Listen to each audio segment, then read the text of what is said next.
কোন জায়গায় আমাদের নবী যুদহানের বাদশাহ। আমি মদিনায় যখন যাই, উহুদের মহল্লায় রাস্তা হেঁটে যাই, সেই পাহাড়ের পাথর পর্যন্ত উঠি, সেই জায়গাটা পর্যন্ত উহুদের দিন নবীজির ভাঙা দাঁত যেখানে পড়েছিল, চিৎকার দিয়ে মাটি দুই দিকে সরে গিয়েছে।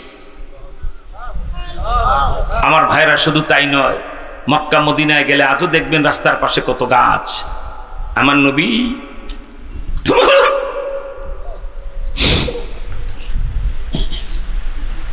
হৃদয়ের রাজা,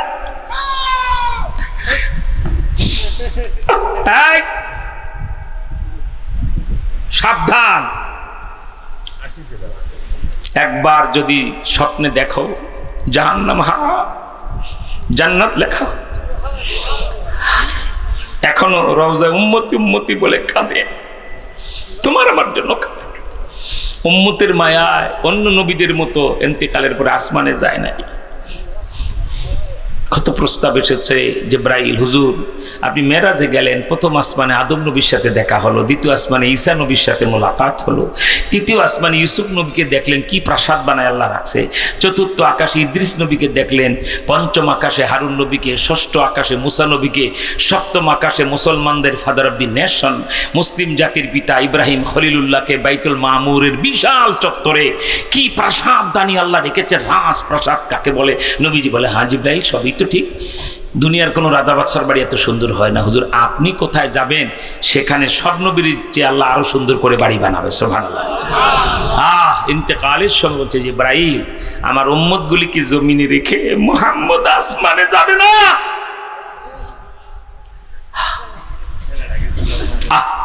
আজও রওজা উম্মতি উম্মতি বলে কাঁদে।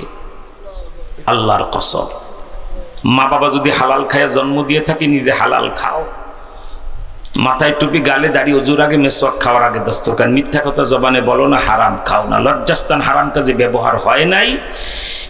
কোনো আল্লাহওয়ালার হাতে যদি তোমার হাত বাঁধা থাকে, কোনো আল্লাহওয়ালার সহবতে যদি স্থায়ী সম্পর্ক থাকে, এইটুকুন আমল নিয়ে সকাল বিকাল একটু জিকির করো আর এই আমলগুলি ঠিক রাখো।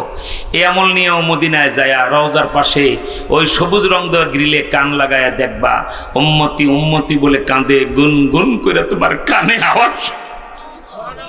आए नबी जो रो रोते हैं आंखें बहे कहते हैं उम्मती या उम्मती। রওজা সে আজও কাঁদে। কিয়ামত কায়েম হয়ে যাবে, মা বাবার খবর নাই, কোনো খবর নাই। সব নবীরা বলে নফসি, আল্লাহ আমারে বাঁচাও। বুখারী শরীফ জিলদে সানি কিতাবুল মাগাজি যেখানে শেষ, কিতাবুত তাফসীর শুরু হলো, লম্বা 1.5 পৃষ্ঠার হাদিসে দেখেন সব নবীরা বলবেন নফসি, আমাদের নবীজি বলবেন উম্মতি। আলহামদুলিল্লাহ বলেন। মক্কা মদিনার পাহাড়ের পাড় দিয়ে হেঁটে হেঁটে যেতেন, গায়ে একটু ঘাম, রাস্তার পাশের গাছ বাঁকা হয়ে, ডাল বাঁকা হয়ে তাকে বাতাস করা শুরু করে দিত। আমার ভাইরা, সেই নবীকে যেই বেয়াদব বলে আমি মুহাম্মদের চেয়ে বড় নবী, তার কোনো আস্তানা বাংলাদেশে থাকবে না। এর জন্য যুদ্ধ হবে, সবাই যুদ্ধ করতে রাজি। আমি জীবনে এত মিছিল মিটিং করছি, আমার মনে হয় 2 মণ ঘামের পানি হবে। 40 বছর আমি রাজপথে ছড়িয়েছি, আমার আর মিছিল মজা লাগে না। এখন যেখান থেকে আঘাত সেখানে পাল্টা আঘাত, ঠিক কিনা জোরে কর। যেখান থেকে গালি দেওয়া হবে, তা মন্ত্রী না এমপি, রাষ্ট্রপতি না কোটিপতি না দলপতি, কিচ্ছু দেখবো না, মাটি শুদ্ধ উপড়ায় ফেলা। এইরকম কর্মসূচি হবে এখন থেকে, ঠিক কিনা জোরে কর।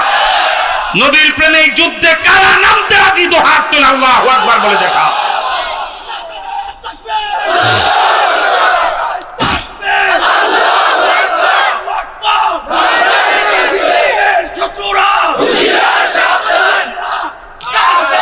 খামোশ। ইসকন কাদিয়ানি, কি বলা হয়, ইসকন কাদিয়ানি ভাই ভাই এক রশিতে ফাঁসি চায়। ইসকন মিসকন এগুলি ফুদে বৌড়ে যাবে। আপনারা একটা কাজ করেন, 2-3টা মাস একটু ধৈর্য ধরেন, আলেমদের কথা মতো চলেন, নির্বাচনে ইসলামকে জিতায় ইসলামী খেলাফত আনেন, বাকি সব কিছু ধুইয়া টুইয়া পরিষ্কার করে একেবারে বঙ্গোপসাগরের ভাষায় বাংলাদেশ নিট এন্ড ক্লিন, ঠিক কিনা জোরে বলেন। সব সাফ হয়ে যাবে, শুধু ইসলামী খেলাফত চাই। কে বলেন ঠিক না? আল্লাহ তুমি কবুল করো, জোরে কোন আমিন। বেয়াদবের বাচ্চায় বলে আমি মুহাম্মদের চেয়ে আরো বড় নবী, অথচ আপনার খাসাইসুল কুবরা কিতাব আল্লামা সুয়ুতির খুলে দেখেন, জঙ্গলের গুইসা বধূ নিয়ে যায়, বলে হে মোহাম্মদ, এই গুইসাপটা যদি আপনার নবী স্বীকার করে আমি কলমা পড়বো। নবীজি বিব্রত করে অবস্থায় পড়ে গেলেন, এটা আবার কেমন কথা? আল্লাহ বলে বন্ধু কোনো অসুবিধা নাই, প্রশ্ন করেন, ওর জবান আমি খুলে দেবো। সুবহানাল্লাহ। আল খাসাইসুল কুবরা কিতাব খুলে দেখেন কেমন নবী আমরা পেয়েছি। আল্লাহ রসুল শাহাদাত আঙ্গুল উঁচু করে গুইসাপটাকে বলছি, ইয়া আইয়ুহা ওয়া কুল মান আনা, এ গুইসাপ বলো তো আমি কে চিনো? হেই, আমাকে চিনিস? গুইসাপ কাঁদতে শুরু করছে। সুবহানাল্লাহ। তিনবার যখন প্রশ্ন করলেন, আল্লাহ গুইসাপের জবান মানুষের মতো খুলে দিয়েছে। গুইসাপ বলে, আনতা রাসূলু রাব্বিল আলামিন, আপনি এই নিখিল বিশ্বের প্রতিপালক সে আল্লাহর রসুল। ঈসা মুসার মতো আপনি সাধারণ রসুল না। ও আনতা খাতামান নাবিয়্যিন, আপনি শেষ নবী, আপনার পরে আর কোনো নবী নাই। 50 বছর আমাদের মুরব্বীরা লড়ে গেছে। এইবার 15ই নভেম্বর শনিবার আপনার কেউ সোহরাওয়ার্দী উদ্যান থেকে চূড়ান্ত জিহাদ যুদ্ধ নবীর প্রেমে শুরু হবে, ঠিক কিনা বলেন? আপনারা কাছের লোক মনে করবেন আমরা একটু ফজর নামাজ পড়ে খাইয়া লই আরামে যাব, তো গেলে কি হবে জানেন? মক্কার লোক হজ পায় না। এই টঙ্গী গাজীপুরের লোক গাড়িতে উঠলে ভোর রাত্রে রাস্তা ফিরিতে 20-25 মিনিটে সোহরাওয়ার্দী উদ্যান, ঠিক কিনা বলেন? আর যদি ফজরের পরে নাস্তা রাস্তা খাইয়া বাবুর মতো একটু গোসল করিবেন, পালিশ করবেন, মালিশ করবেন, যাবেন যায়া ওই কাকটাইল মসজিদের সামনে কি বলা হয় সয়সুল করলেই হবে। আর শাহবাগের মোড়ে বারডেম হাসপাতালে শুধু নিজের ডায়াবেটিস মাপাইলেই হবে, ওই সোহরাওয়ার্দী মাঠার চোখে দেখা হবে না, ঠিক কিনা? অথচ এবার মঞ্চে বসা থাকবেন মক্কা শরীফ হজ করতে গেলে, যার কেরাতটা কানে আসা মাত্র আমি এক্সাইটেড হয়ে যাই। মানে সোদাইস নামাজ পড়াইলে আমি ঠিকই থাকতে পারিনি, এতই মজা লাগে। সুবহানাল্লাহ। সেই মক্কার প্রধান ইমাম আব্দুর রহমান সুদাইস মঞ্চে বসা থাকবেন। আলহামদুলিল্লাহ বলে। গোটা বিশ্বের সমস্ত আলেমদের মাথার মুকুট এখন পাকিস্তানের জগৎ বিখ্যাত ফাকিহে মিল্লাত আল্লাহু আকবার মুফতি তাকি উসমানী স্টেজে বসা থাকবেন। দেওবন্দের মুহতামিম শাহ হুজুর, গোটা পাকিস্তান পার্লামেন্টের লিডার অব দ্য অপোজিশন, বিরোধী দলীয় নেতা পাকিস্তান ন্যাশনাল অ্যাসেম্বলির মাওলানা ফজলুর রহমান সাহেব, যিনি জমিয়তের প্রধান, তিনিও থাকবেন। সুবহানাল্লাহ বলে। মক্কা শরীফ থেকে এমন আল্লাহর বান্দারা খানকা ইমদাদিয়া থেকে আসবেন, যিনি জগৎবীর শেখুল হাদিস আল্লামা জাকারিয়া রহমতুল্লাহ আলাইহির খলিফা ছিলেন, আমারও শাইখ ও মুর্শিদ ছিলেন, নাম শেখ মালিক আব্দুল হাফিজ আল মক্কি, যিনি বুখারী শরীফ পড়াবার সময় বুখারী শরীফের কাগজের পাতায় নবীজির চেহারা দেখতেন। তার সন্তানরা আব্দুর রউফ বিন হাফিজ আর কে বলা হয় আপনার ওমর বিন হাফিজ, তারা আসবেন। আরও যে পৃথিবীর কত আলেম ওলামা, আল্লাহু আকবার, পাকিস্তান, আফ্রিকা, সারা পৃথিবীর আলেমরা আসবে সোহরাওয়ার্দী উদ্যানে। আলহামদুলিল্লাহ বলেন। যদি এদেরকে একটু দেখাই না আসা যায়, মনে খুব কষ্ট লাগবে না? তা ফজরের আগে যদি ফজর নামাজ যাইয়া পড়তে পারেন, টঙ্গী গাজীপুরের লোকেরা সোহরাওয়ার্দী উদ্যানে ফজরের জমাত মাঠে পাবেন, কাছে থেকে এই মুরব্বীদেরকে দেখাও যাবে, ঠিক কিনা বলেন? তবে 1 কেজি চিড়া আর 1 কেজি গুড় সাথে যাবে। কেন? যদি দুইটার সমাবেশের পরে আমিরে খাতমে নবুয়ত মধুপুরের পিসা হুজুর বলে, ইনোস, উনি এমনি কয়, এই পর্যন্ত মানলা না, বসে গেলাম, নবীজির প্রজ্ঞাপন জারি না হলে আমরা শাপলা চত্বর বসে থাকবো, ঢাকা ছাড়বো না। তাহলে একটু শুকনা গুড় আর খেজুর থাকলে 2 দিন চালানো যাবে, কি বলেন? ঠিক না? রাতটা বসাবো, সকাল 8টায় আলটিমেটাম দেবো, সূর্য ডুবার আগে যদি প্রজ্ঞাপন জারি না হয়, মাগরিবের পর ইউনুসের বাড়ি ঘেরাও, যমুনা ঘেরাও, ঠিক কিনা জোরে এখন? তারপরে কত দানে কত চাউল আমরা বের করে দেখাই আসবো ইনশাআল্লাহ। কথাবার্তা পরিষ্কার। নবীজির মর্যাদা এবার প্রজ্ঞাপন না হলে কোনো নির্বাচন হবে না। আমরা নির্বাচন চাই না, মুহাম্মদ সাল্লাল্লাহু আলাইহি ওয়াসাল্লামের মর্যাদা চাই। আমরা নেতা নেত্রী চাই না, নবীজির মর্যাদা চাই। সব ইসলামী দল তার ইশতেহারে ঘোষণা করবে, তফসিল ঘোষণার পরে যে আমরা ক্ষমতায় গেলে কাদিয়ানীদেরকে অমুসলিম ঘোষণা করব। যেই দল এই কথা লিখতে পারবে না, সেই দলের ভোট দেওয়া হারাম, তাদেরকে পাত্তা দিবেন না। যেই দল নবীর পক্ষ নিয়ে কথাটা লিখতে পারবে না, মুহাম্মদ সাল্লাল্লাহু আলাইহি ওয়াসাল্লামকে গালি দিলে ফাঁসি দিতে হবে, তারে না মানলে মুসলিম ঘোষণা হবে, ওই দলের 3 তালাক দিয়া দিবা। কারা পারবা? হাত তোলে, আল্লাহু আকবার বলে দেখা। 2 হাত তোলে, আল্লাহু আকবার বলে দেখা। আর একটা স্লোগান দিতে যাবেন, সংসদে আইন চাই, নবীজির পরে নবী নাই, ঠিক কিনা বলেন? সংসদে আইন চাই, আত্তাহিয়াতু যেভাবে পড়ে সেভাবে বসুন। এই লিফলেটটা শুধু ওলামায়ে কেরাম 2-1 জন নেবে, এত লোককে তো দেওয়া যাবে না। ওনারা মসজিদের ইমাম সাহেব হুজুরদের প্রতি আমার আকুল আবেদন, আগামী জুমা, পরের জুমা, 2টা জুমা পাবেন, দুটোটা জুমায় শানের রিসালাত আকীদা খাতমে নবুয়তের উপর উম্মতকে বুঝাইবেন, ঠিক কিনা বলেন? আমি জানি যে আজকে প্রত্যেকটা লোকের অবস্থা পারে না। এখন যদি বলি চলো নবীর আইন আদায় করে আনবে, এখনই আপনারা যাবেন সাথে, ঠিক কিনা জোরে বলেন? আল্লাহর হস্তে আইম্মাতুল মাসাজিদ আপনাদের হাতে পায়ে ধরে বলবো, 2টা জুমায় উম্মতকে বলে দেখেন আপনার মুসল্লিরা পাগল হয়ে যাবে, বুঝুন গাড়ি আমাদের মহল্লা থেকে রিজার্ভ করেন, ঠিক কিনা? সেই জন্য ওলামায়ে কেরাম আল্লাহর হস্তে, আরে কেন করবেন না? আমার খতমে নবুয়তের বইটা আমি লিখেছি, কৃষকের পেট চলে কৃষিকাজের মাধ্যমে, মাস্টারের পেট চলে মাস্টারির মাধ্যমে, তারপরে কি বলা হয় আপনার শ্রমিকের পেট চলে শ্রমের মাধ্যমে, ওলামায়ে কেরামের পেট চলে মদিনা ওয়ালার তোফায়েলে। বাইতুল মোকাররমের খতিব হন আর সরমনের পিসাবের খানকার আপনি মুরব্বী হন আর বেফাকের মুরব্বী হন। আজকে যদি অহংকার করে বলেন আমার যোগ্যতায় আমি এই পর্যায়ে এসেছি, মোহাম্মদ সাল্লাল্লাহু আলাইহি আমি চিনি না, আপনার বড় হুজুরগিরি মানুষ মুহূর্তে জুতা বাইরে দেখায় দিবে, ঠিক কিনা? তার মানে কি আমার আপনার মর্যাদা হারিয়ে 1 বছর আগে মাহফিল লেখায়, আপ ডাউন 4টা টিকিট প্লেনের পাঠায়, তারপরেও না করে দিতে হয় যে মাহফিল দেওয়া যাবে না, আমি যেতে পারবো না।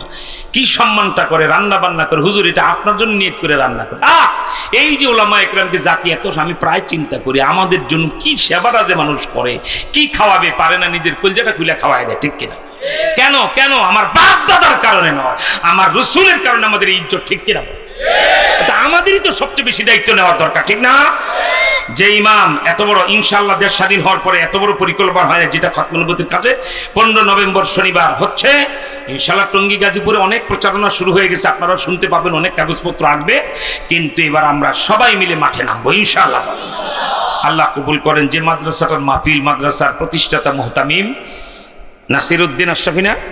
হ্যাঁ, নাসিরউদ্দিন আশরাফি ছোটবেলা থেকে অনেক মহাব্বত করে, শিশুকাল থেকে আমার বয়ান শুনে, ওনাদের বাড়ি যেখানে, যে অঞ্চলে, সেখানে আমি এই 35-40 বছরে মনে হয় কয়েক শতবার গিয়েছি। চমৎকার মাদ্রাসা দেখে আমার এত খুশি। এই বোকার দল, 1 ঘন্টার কথা 1 মিনিটে শুনো। প্রাইমারি স্কুলে বাচ্চা দিয়া বেঈমান বানায়ও না, কারণ এখন প্রাইমারি স্কুলে গানের মাস্টার দিয়েছে, ঠিক কিনা বলেন?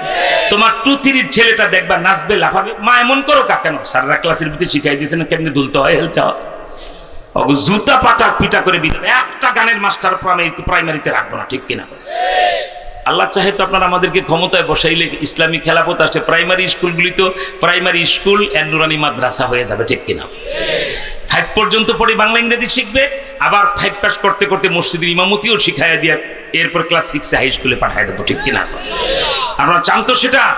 ওই শিক্ষাটাই কিন্তু এই মাদ্রাসায় দেওয়া হচ্ছে, যে মাদ্রাসার মাহফিল আলহামদুলিল্লাহ সমস্ত স্কুল প্রাইমারি বাদ দিয়ে এখানে দেন। আলহামদুলিল্লাহ প্রচুর ছাত্র, অনেক ভালো লাগলো তাদের এই আপ্যায়ন, তারপরে সিস্টেম, তাদের বাচ্চাদের নিয়ন্ত্রণ অনেক ভালো লাগলো। আপনি এখানে দেওয়া মানে বাচ্চাটাকে আপনি বেহেশতের বাগানে দিলেন, ঠিক না? আর এই বাচ্চা যদি 5 বছরে হাফেজ কোরআন হয়, কারণ হেফজখানা আছে, নুরানি বিভাগ আছে, কিয়ামতের ময়দানে আল্লাহ নিজের হাতে হাফেজ কোরআনের বাবার মাথায় একটা নূরের তাজ পরায় দেবে। রাজি সবাই? ছেলে মেয়ে কারা দেব মাদ্রাসায়? তারা হাত তোলেন, আল্লাহু আকবার বলে। 8 বছরের কালু হাত তুলছে আর পোলারে মাদ্রাসায়, আর আপনি বুড়া মানুষ হাত তুলতে চান না। এই যে হাত এখনো নামায় না, কালু না তো লালু। আপনারা হাসেন কেন? আপনি বাচ্চা আছে দেওয়ার নিয়ত করতে পারেন না, হয়তো অগ্রিম নিয়ত করলাম, পোলা ওইলি মাদ্রাসায়। আল্লাহ ওর একটা সুন্দর বউ দিয়ে, জোরে কোন হাবি, যাও বউ শুদ্ধ দিয়ে দিলাম, আল্লাহ কবুল করে হাবি।